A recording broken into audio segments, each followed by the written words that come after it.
Coucou mes passionnés, je reviens vers vous aujourd'hui avec une recette phare, un plat africain originaire du Cameroun, notamment de l'Ouest Cameroun, pour la plupart des temps consommé dans des chefferies, mais pour notre grand plaisir également réalisable dans nos ménages, comme ce sera le cas pour nous aujourd'hui. Et oui, je parle notamment du taro avec de la sauce jaune et beaucoup de viande, ce qu'on appelle communément obstacle.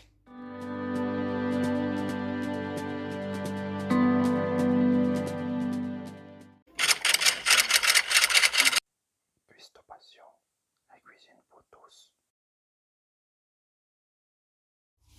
Nous revoici pour la suite de notre recette, notamment je vous présente déjà les ingrédients dont nous aurons besoin pour réaliser notre repas. Il s'agit premièrement déjà de notre complément, le taro, comme indiqué dans le titre de notre vidéo et au début de notre introduction. Ensuite, pour réaliser notre sauce jaune, on aura besoin déjà premièrement de l'huile rouge, c'est incontournable et nécessaire, je le précise bien nécessaire. On aura également besoin du sel germe. Moi, j'ai pris un peu la peine là de l'écraser, de le moudre afin d'obtenir une poudre. Car vous savez, généralement, le sel germe, il vient sous forme de petits cailloux là, ou même de gros cailloux, ça dépend. Ensuite, on aura besoin d'eau. On aura besoin de la viande, les fameux obstacles dont je vous parlais il n'y a pas longtemps. Là, pour moi, aujourd'hui, comme viande, j'ai de la peau de bœuf. Vous pouvez également utiliser de la serviette. C'est également de la viande de bœuf. Vous pouvez également utiliser du poulet frit si vous en avez ou du kobapot. Quand je dis kobapot, c'est un nom, ceux qui sont camerounais le reconnaîtront, mais pas de panique. Vous pouvez utiliser également tout autre poisson fumé à votre disposition. La plupart du temps, dans les chefferies, comme je le disais tantôt, on le réalise avec de la peau de bœuf, de la serviette et du poisson fumé. Vous voyez un peu à quel point ça a un air très gourmand. Et pour terminer, on aura besoin de nos condiments du taro, ce qui va donner un goût, une saveur explosive à notre sauce. Vous voyez un peu à quoi il ressemble là. Si vous êtes en Afrique, vous irez et que vous ne connaissez pas, par exemple, composer ces condiments de taro là, vous vous rendez dans les marchés et vous demandez. Il y a des spécialistes qui sont faits pour ça et qui s'y connaissent. Vous n'avez qu'à poser la question, dire ce dont vous avez besoin et vous le retrouverez. Et si vous êtes en Europe, vous n'avez également qu'à vous rendre dans les afro-shops. On va commencer déjà par réaliser notre sauce jaune les passionnés. J'ai récupéré ma spatule et une casserole où j'ai versé de l'huile rouge. Regardez, je n'en ai pas mis trop. C'est mieux de peut-être le rajouter plus tard si besoin y est, je voulais dire, pardon. Mais là, déjà, comme vous voyez, on va déjà le chauffer, cette huile rouge. Et j'ai également mis de l'eau dans une autre casserole, l'eau que je vous ai présentée il n'y a pas longtemps, à chauffer. On ne va pas laisser l'huile s'évaporer. Quand je vais dire s'évaporer, on ne la laisse pas blanchir. Notamment, il faut qu'elle soit chaude, mais pas trop chaude non plus, qu'elle ne change pas de couleur. On va attendre avant de commencer à réaliser notre recette. Notre huile a chauffé pour nous donner une meilleure visibilité. J'ai un peu changé là pour que vous puissiez bien voir. Également, notre eau est chaude. On ne va pas la laisser bouillir ni trop chauffer. Ce qu'on va commencer par faire déjà, c'est de rajouter le sel germe, notre poudre de sel germe. Je vais en mettre 2 cuillères dans notre huile rouge. Regardez comme elle mousse. C'est exactement ce qu'elle doit faire. C'est exactement la réaction attendue. Ensuite, commencez à remuer comme ceci. Remuez vraiment jusqu'à ce qu'elle mousse. Vous avez vu le pourquoi on a écrasé.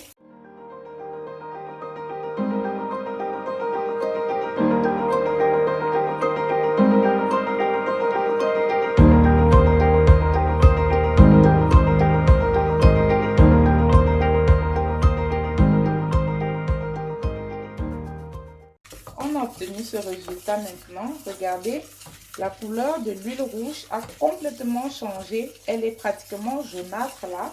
La prochaine étape, c'est de rajouter de l'eau dans tout cela. Je pense que j'ai même oublié de vous dire qu'on aura également besoin d'un peu de sel. C'est important toujours de donner du goût. Vous voyez, on continue de remuer au fur et à mesure.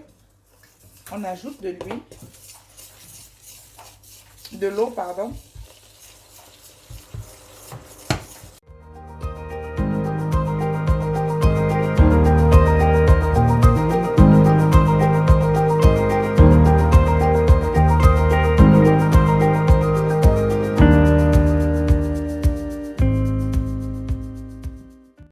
Avant de continuer à remuer tout ça, je vais déjà mettre un peu à cuire notre viande. Elle est normalement faite pour rajouter à la fin, mais il faut déjà un peu la ramollir. Vous voyez comme c'est encore un peu dur. Si vous avez également de la serviette, c'est le cas, vous devez également le faire. Prochaine étape déjà, on doit travailler notre sauce jaune. J'ai pris un bol en plastique. Vous pouvez prendre tout simplement ce que vous avez. Deux options, soit vous faites comme je fais, vous le ramassez avec le bol et vous reversez. On va travailler comme ça plusieurs fois.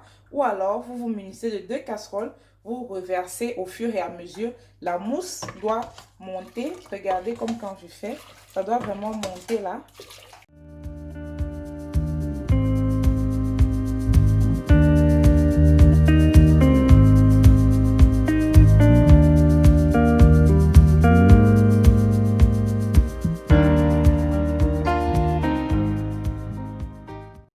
Et passionnés, on a fini avec notre sauce. Quand je vais dire fini, c'est que pour l'instant, on n'a pas encore ajouté les condiments.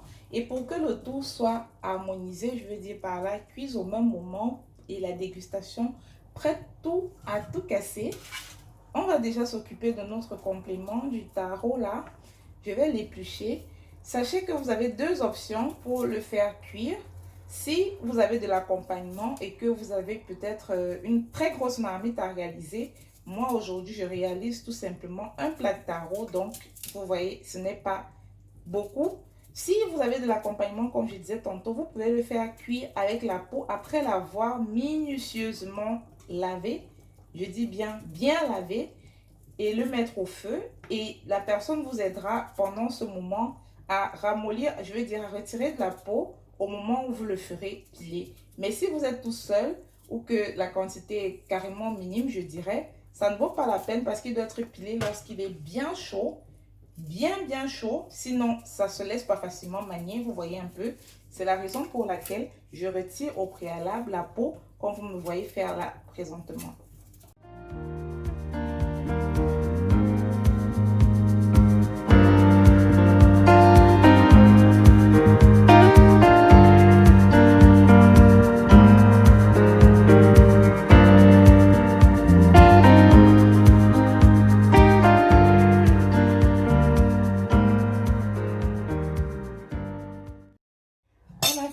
De cuire notre taro, vous voyez, j'ai renversé l'eau qu'il y avait à l'intérieur. Maintenant, on va s'occuper de le piler. Je vous l'ai dit, on doit piler chaud. Vous voyez bien comment la fumée se dégage de cela. Il faut piler et éviter qu'il n'y ait des boules à l'intérieur.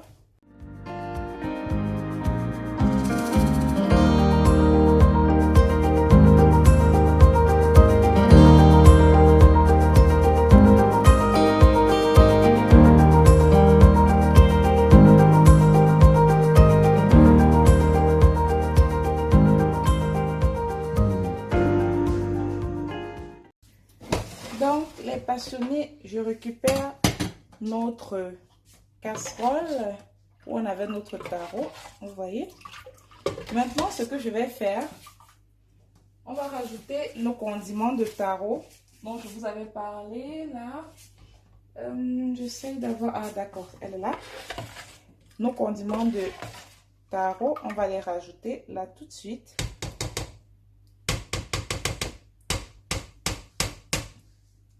On goûte déjà.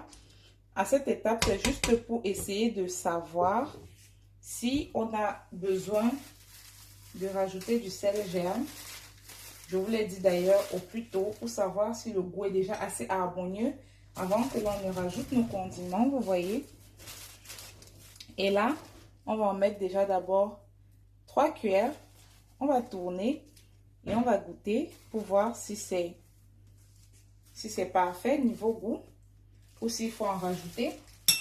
C'est toujours mieux de le faire au fur et à mesure, vous voyez un peu. Donc là, vous remuez correctement.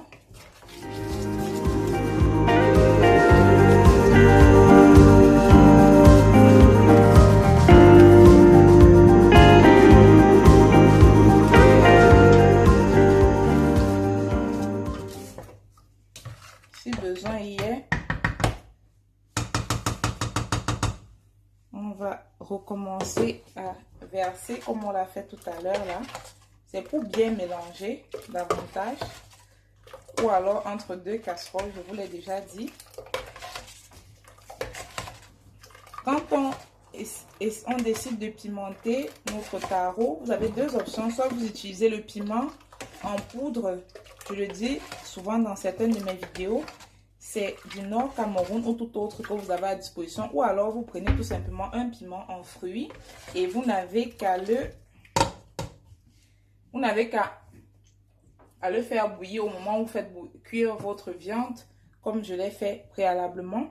Et après, dans le service, dans le plat, je veux dire, vous le lancez tout simplement dessus. Moi, je viens de goûter là. Le goût, c'est parfait. Je n'ai pas besoin de rajouter plus de condiments. Il ne faut pas que ce soit un peu dépassé. Vous voyez un peu. Lorsque c'est bon, je vais vous montrer ce que moi je fais. Si vous avez décidé de le servir tout de suite, vous pouvez le servir tout de suite. L'heure tant attendue a enfin sonné. Je parle notamment de la dégustation. Ouais. On a enfin terminé notre recette, notre plat de taro sauce jaune. Admirez comment c'est magnifique. Ça n'a pas l'air d'un volcan là. Ça vous donnerait même presque envie d'aller au Mont Cameroun, avouez un peu. Alors, aujourd'hui, malheureusement, je ne vais pas goûter devant vous parce que j'ai peur d'être assaillie et de terminer tout ce plat devant vous, de me perdre, je veux dire. Je vous dis déjà, merci à vous qui avez regardé cette vidéo. J'espère que la recette vous a plu et que vous allez vous régaler comme moi d'ici quelques instants. N'oubliez pas de me laisser un pouce bleu, de liker et de partager les vidéos. Si vous étiez nouveau sur la chaîne, abonnez-vous. Restez pour continuer de suivre nos aventures sur Cuistot Passion. À la prochaine, ciao ciao!